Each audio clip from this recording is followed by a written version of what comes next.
नमस्कार, अलवर 24 न्यूज़ में आप सभी का बहुत बहुत स्वागत है। इस वक्त मैं मौजूद हूं रामगढ़ के बाजार में और ये जगह है तहसील परिसर के बिल्कुल ठीक सामने। रामगढ़ में उपचुनाव की तारीख तय हो चुकी है। राजनीतिक बिसात पूरी तरीके से बीत चुकी है। दोनों ही पार्टियों के जो उम्मीदवार हैं उनको निश्चित कर दिया गया है, टिकट दे दिया गया है।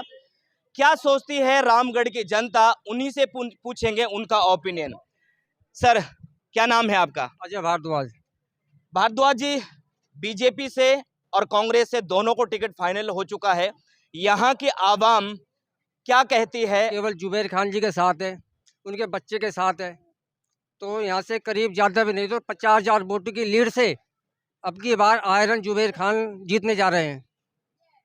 आर्यन जुबैर जुबैर साहब ने ऐसा इस क्षेत्र के लिए क्या किया कि आप आर्यन को सपोर्ट करेंगे? केवल यहाँ जुबैर खान जी ने ही काम किया है, बीजेपी के किसी भी एमएलए ने कोई काम नहीं किया। ये जनता है जितनी भी सब जानती है, जितना काम जुबैर जी ने किया है। आज तक ज्ञान दे मुझे 10 साल रहे यहाँ पर, कोई एक काम बताते यहाँ पर, केवल जुमले ही जुमले। जुबैर खान जी का जनता सब जानती है। आज स्कूल लो, कॉलेज लो, कोर्ट लो, तहसील लो, नगर पालिका लो, केवल जुबैर खान कुछ जी। अधिवक्ता भी हमारे साथ में हैं। उपचुनाव हो रहे हैं, क्या कहेंगे? पहली बात तो आपको धन्यवाद है, आप रामगढ़ पधारे हैं यहाँ, आपका स्वागत है। भाई साहब आओ। ये रामगढ़ में आपको बताता हूँ, कांग्रेस की सरकार रही, हमारे रामगढ़ से कांग्रेस की विधायिका रही साफिया जी, और मंत्री रहे जुबैर जी। जुबैर जी अच्छे आदमी, इसमें कोई दोहराई नहीं। अब आप सुनिए, मैं बताता हूँ आपको। आप अलवर से आए हैं यहाँ, पहली बार आए, पहले भी कभी आए हैं? एक दो बार पहले भी आया हूँ। रामगढ़ में बस स्टैंड नहीं है, रामगढ़ में कोई सुलभ शौचालय नहीं है, रामगढ़ में तहसील गिर गई, किराए की बिल्डिंग में चल रही है। रामगढ़ का कॉलेज 5वीं तक के स्कूल में चल रहा है। कोर्ट की एडीजे कोर्ट की बिल्डिंग नहीं है। जो कोर्ट वर्तमान में चल रही है, इसमें वकीलों ने चंदा इकट्ठा करके पैसा दे के कमरे बनवाए हैं। ये विकास देख लो जुबैर का और जुबैर के कार्यकाल का। मैडम सफिया कार्यकाल का देख लो आप। एक भी आप इनमें से, मैं बोल रहा हूँ, कोई भी अगर रामगढ़ के आदमी खड़े, कोई भी ये कह दे कि ये अगर रामगढ़ मौजूद हो तो आप कहो जो इनाम। रामगढ़ में ये चीज़ है ही नहीं, सिर्फ सड़कों पे चल रही है, दौड़ रही है विकास विकास विकास। वो विकास पकड़ में नहीं रहा, कहाँ है विकास? वो ये तो बात हो गई विकास की। आज जय हाउजा के द्वारा एक महापंचायत भी रामगढ़ में बुलवाई गई थी और उसमें कहीं ना कहीं जो डैमेज कंट्रोल है उसको भी कर लिया गया है। नाराज़गी है वो दूर भी हो गई है। क्या लगता है कि आहूजा जी की जो नाराज़गी है, क्या इसका इस चुनाव पर असर पड़ेगा? बिल्कुल कोई असर नहीं पड़ेगा। भाई की तरह दोनों हैं और भाई की तरह बैठे हैं। माननीय हमारे लोकनायक लोकप्रिय मुख्यमंत्री भजनलाल जी शर्मा ने अपने कैबिनेट मंत्री वहाँ से भेजे हैं। जवाहर जी बेडम साहब, गौतम दक्ष साहब, कुलदीप धनखड़ जी विधायक विराटनगर, महापौर कर्नावत जी, और काफ़ी लोग आए थे। रामगढ़ कॉन्स्टिट्यूंसी ऐसी है जहाँ थोड़ा बहुत डैमेज कंट्रोल करने के लिए राजस्थान के 4 मंत्री विधायक आए हैं। सर, आपसे बड़ा महत्वपूर्ण सवाल है। आज और इस चुनाव में बीजेपी ने सुखवंत को प्रत्याशी घोषित किया है। अगर हम इससे पहले चुनाव की बात करें तो सुखवंत ने पार्टी से बगावत करके दूसरी पार्टी से चुनाव लड़ा, जिसकी वजह से बीजेपी ने चुनाव हारा। क्या ऐसा लगता है कि ये निर्णय, बीजेपी का ये निर्णय सही है? नहीं, बीजेपी ने पहले भी निर्णय सही किया था। आदरणीय जय आहूजा जी को टिकट दे करके ना, उस दिन भी निर्णय गलत नहीं था। उस समय की जो परिस्थितियां ऐसी बन गई थी, उस समय आम चुनाव था, पूरे राजस्थान भर के नेताओं को समय नहीं था, समझा नहीं पाए, टिकट लेट मिला और इतना समय नहीं दे पाए कि वो सुखवंत साहब को सेटिस्फाई करके रोक देते। और उसी का खामियाजा ये हुआ कि जय भाई को और भारतीय जनता पार्टी को हारना पड़ा। अब आज जो स्थिति बनी है वो ये है कि आज आदरणीय भूपेंद्र यादव साहब ने, जो हमारे केंद्रीय वन पर्यावरण मिनिस्टर हैं भारत सरकार, उन्होंने बहुत सोच के समझ के परख के जब इस टिकट को दिया है, और इस टिकट को देने के बाद में सब लोगों की सलाह लिए मशवरा हुआ है। अब रही बात जय भाई साहब की, तो जय भाई साहब के लिए ये कहना कि ये महापंचायत इसलिए नहीं थी कि बागी होकर के ना भारतीय जनता पार्टी को हराया जाए। ये जय आहूजा साहब ने मीटिंग इसलिए की कि उनके जितने भी समर्थक हैं, भारतीय जनता पार्टी के जितने भी समर्थक घरों पे अभी बैठे हुए हैं, उन सबों को जगा करके ना बाई इलेक्शन में रामगढ़ विधानसभा का चुनाव भाजपा की झोली में। चुनाव कहीं पर ज़्यादातर जो देखते हैं जाति धर्म से हटकर होना चाहिए। मैं ये नहीं कहूँगा कि जुबेर जी ने विकास नहीं कराया, जुबेर जी ने विकास कराया, लेकिन वो विकास जो है जाति धर्म से हटकर हो। कहीं अल्पसंख्यक 2-2 3-3 छात्रावास हैं, क्या ऐसी छात्रावास नहीं बन सकते? क्या और जो है, मेरा कहना मानना ये है कि विकास और चुनाव जाति धर्म से हटकर हो। एक फिक्स बाबूजी, चुनाव हैं और लगातार आपने आपके मतों से न जाने कितनी सरकारें बनवाई होंगी, एक लंबा तजुर्बा आपके पास है। विगत चुनाव में और इन चुनाव में क्या खास और क्या अंतर है? चुनाव तो चुनाव की तरह लड़ा जाए ना, तो मजबूती के साथ लड़े। तो रामगढ़ में सब एक होकर लड़े तो हम जीते पड़े हैं। बीजेपी का आदमी हूँ मैं सोच रहा कि मैं कोई और आदमी हूँ। मैं किसी तरह 80 से हूँ पार्टी में, आगे एक मत होकर लड़े तो कोई की ताकत नहीं है। हमने उसको जय किशन जी को चैलेंज कर दिया कि दोबारा लड़ेंगे और फिर जीतेंगे, और जीते। सुखवंत जी को क्या एडवांटेज लग रहा है आपके हिसाब से कि उनकी जीत आसान है, कठिन है, या इसी के इतर आर्यन की बात करें तो क्या लगता है कि ये जो चुनाव है किसके लिए कठिन और किसके लिए सरल हो सकता है? देखिए जी, सुखवंत सिंह जी का ये तीसरा चुनाव है। एक बार वो सफिया जुबेर से हार चुके हैं, एक बार जुबेर खान जी से हार चुके हैं, और आर्यन जुबेर हैं। उसके चक्कर में जुबेर खान जी एक्सपायर हो गए, उस चक्कर में ये बाई इलेक्शन हो रहे हैं।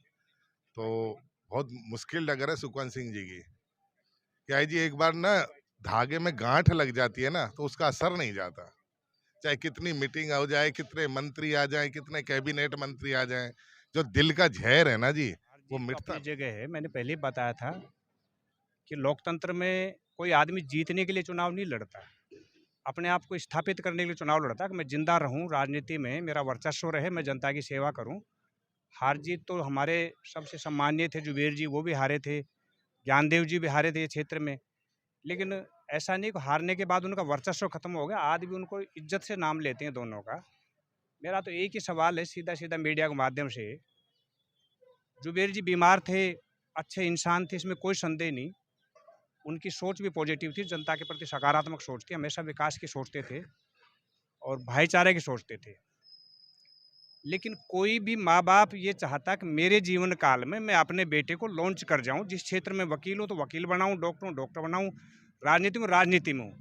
बीमार होने के बाद भी उन्होंने अपने बेटे को लॉन्च नहीं किया। चाहते तो पिछली बार लॉन्च करना चाहिए था, हो सकता बाई इलेक्शन नहीं होता। तो वो बताता है इस बात को कि उनका बेटा उनके अनुरूप काम नहीं करेगा, क्षेत्र की जनता में काम उसके अनुरूप नहीं कर पाएगा। अब उनके बाद में वो कहें कि मैं जुबेर के पद चिन्हों पर चलूँगा। अब बहुत सी बातें जो मीडिया के माध्यम से हम नहीं कह सकते, वो पारिवारिक बातें हैं। बाकी रही विकास की बात, विकास तो देखो आपके सामने सन 47 से पहले के तहसील, इसमें क्या तो हिंदू और क्या मुसलमान करेगा भाई साहब। अब एक वहाँ 1.5-2 किलोमीटर दूर जा कर के ना, वहाँ जनता जा रही है, पैदल रास्ता है नहीं। इसको मैं दावे के साथ कह सकता हूँ, अगर कोई विजन हो किसी का काम कराने को तो 10 लाख रुपए में हम इसको 50 साल तक नहीं गिरने दें इसको। लेकिन क्या ऐसे अधिकारी, ऐसे कर्मचारी, कोई अंकुश नहीं है इसका, इसकी छतें टपक रही हैं, कोई सफाई नहीं करना चाह रहा। ये राजा महाराजा को टाइम की बनाई हुई आज महल नहीं गिर रहे, तहसील गिरेगी क्या भाई साहब? इससे पहले इसके बाद में SDM कार्यालय बना था, वो गिराऊ हो रहा है, ये मजबूत आज। तो विकास तो देखो क्या होता है, कितना भी काम कर लो विकास तो दिखता नहीं है कभी भी, विकास तो कितना भी कर लो। रहा अनुभव की बात, अनुभव क्या, वो बच्चा अभी सीखने दो उसको। क्षेत्र में ये इतना बड़ा क्षेत्र है, सेंसिटिव क्षेत्र है देखो किसी भी मामले में, क्योंकि 3 तरफ से भौगोलिक दृष्टि से अपन देखें तो उत्तर प्रदेश भी लग रहा है, हरियाणा भी लग रहा है, यहाँ टटलू के काम भी हो रहे हैं, तो गोकशी के काम भी हो रहे हैं, तो अपराधों की संख्या दिन पर दिन बढ़ती जा रही। तो ऐसे में कोई मंझा हुआ खिलाड़ी कोई बनेगा जो राजनीति में इन चीज़ों पर अंकुश लगाएगा, उसी को जनता स्थान देगी। और उनमें अनुभव ये आज की तारीख में सुखवंत जी का इसलिए है कि वो एक बार प्रधान रह लिए, नीचे से 2 बार चुनाव रह लिए, चुनाव लड़ लिए, पार्षद भी रहे, तो मंजे हुए आदमी, उनको अनुभव है। और पिछली बार की हार का कारण ये नहीं हो सकता कि सुखवंत कोई कमज़ोर थे। देखो कई बार क्या होता है कि हार के कई कारण हो सकते हैं, सामने वाला कैंडिडेट उनसे अच्छा हो, लोगों ने उनको पसंद कर लिया हो, लेकिन अब वो जुबेर जी नहीं है अब सामने देखो। और ये नहीं कि हम उनके बाप अच्छा तो बेटा भी अच्छा निकलेगा, ये कहाँ लिखा हुआ है? अगर बेटा अच्छा होता तो मैं तो साफ शब्दों में कह रहा हूँ, तो जुबेर जी अपने जीवन काल में उनको स्थापित करके जाते। तीसरा, जो आहूजा जी थे वो समर्पित भाव से काम करते थे हमेशा, बीजेपी में भी रह कर के ना, और पंडित दीनदयाल उपाध्याय से वो प्रभावित थे। आडवाणी जी जो पार्टी जिन संस्थापक थे, आज वो भी बैठे हुए, टिकट उनको भी नहीं मिली, तो टिकट जया आहूजा को नहीं मिली तो इसका मतलब थोड़ी पार्टी को छोड़ देंगे। एक अपना स्थान बनाने के लिए, एक मजबूती दर्शाने के लिए, सरकार में अपना साझा बनाने के लिए, या कुछ भी कहें कि भाई आज मैं जिंदा हूँ, मेरा टिकट कटा है, तो वो अपनी उपस्थिति दर्ज कराना बहुत जरूरी था। उसने आज उपस्थिति दर्ज कराई है। आपकी पर तरीके से उसका सम्मान करते हुए, और सरकार के नुमाइंदों ने उसको आश्वस्त किया कि आपको कहीं भी आपका स्थान वैक्यूम नहीं होगा। रामगढ़ की सीट दोनों भाई सुखवंत और जय मिल करके ना रामगढ़ की सीट। बाबूजी, आपके रामगढ़ में उपचुनाव हो रहे हैं। बीजेपी से सुखवंत और कांग्रेस से आर्यन जुबेर फाइनल हो चुके हैं। क्या लगता है किसका पलड़ा भारी है? दोनों का ही है, मतलब टक्कर बराबर की है, टक्कर बराबर की है, कोई कम नहीं है कोई सा भी। आसान रहा किसकी लग रही है? दोनों ही आर्यन जुबेर की। आर्यन जुबेर की। क्या खासियत है, या फिर जो यहाँ के आवाम हैं किसको, चूंकि इससे पहले भी उनके पिताजी विधायक रहे हैं, सहानुभूति के वोट मिलेंगे, बहुत मिलेंगे। वैसे भी कभी कोई किसी के कोई बुरे नहीं है जुबेर जी। बाबूजी क्या लगता है? हाँ, चुनाव होने हैं अभी 13 तारीख को, क्या कहना चाहेंगे? जी किसकी तरफ रुझान है? जी, हमारा तो कांग्रेस की तरफ रहेगा। वजह? वजह जी देखो, पहला नंबर तो यही कि जुबेर खान जो हाथ था बहुत बढ़िया था, पहला नंबर की बात। उसमें एक तो जातिवाद ना, बिल्कुल ही नहीं आ, सभी धर्मों को समान आदर के साथ उसने अपनी वो निभाई।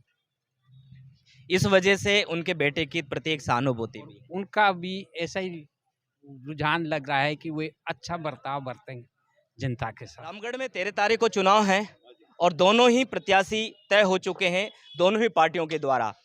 क्या लगता है कितना कड़ा मुकाबला है? मुकाबला तो ठीक है। किसका पलड़ा ज्यादा भारी लग रहा है?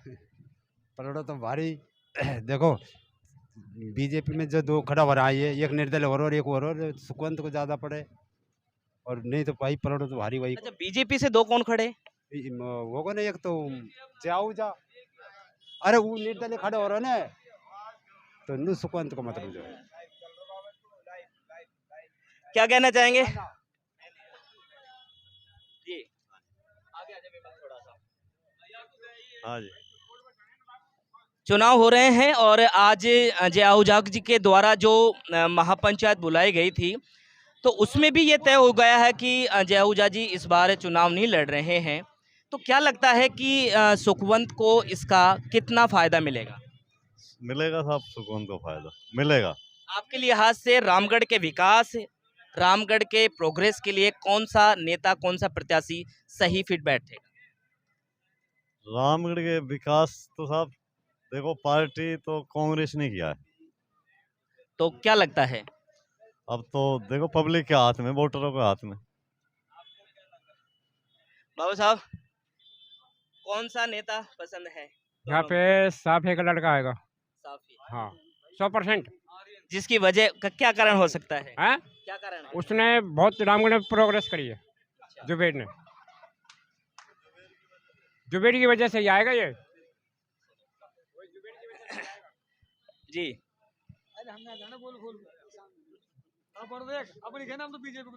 जी, हम तो बीजेपी को देंगे वोट, हारो या जीतो बीजेपी को वोट है अपना। तो उसकी क्या क्या क्या वजह है? वजह अपने हम सदस्य बीजेपी को, हम कांग्रेस को देंगे ही नहीं। अच्छा, बीजेपी के हमेशा से। हाँ, बस बीजेपी, चाहे कोई खड़ा हो जाए हमारे लिए, कोई खड़ा कर दो बीजेपी को देंगे। चाहे कोई भी खड़ा हो जाए, दूंगा कांग्रेस में जब तक दूंगा। सिंबल जो है वो सिर्फ हाथ को देखते हैं कि कैंडिडेट कौन है कौन नहीं है। हाँ, मैं कांग्रेस में ही दूंगा जब तक दूंगा। जान चुकी है कि कांग्रेस और बीजेपी में क्या फर्क है, और रामगढ़ में मजबूती से चुनाव लड़े जाएंगे और सुखवंत भाई जबरदस्त वोटों से विजय होंगे यहाँ पर। और कांग्रेस इस तरीका से डरी पड़ी है रामगढ़ में कि अपना प्रत्याशी नहीं उतार पा रही। वो प्रत्याशी जब आर्यन को फाइनल कर रखा था, आज वो बदलने पर तुली हुई है कि सुखवंत सिंह के सामने आर्यन की हिम्मत नहीं जो चुनाव लड़ ले। वो डर चुके हैं, वो अपना कैंडिडेट बदलने की सोच रहे हैं। तो रामगढ़ में बीजेपी जीतेगी, कमल खिलेगा। कैमरामैन विमल के साथ में मैं आपका साथी कवि सदराम इजाजत चाहूंगा। अलवर 24 न्यूज के साथ में शुक्रिया, धन्यवाद।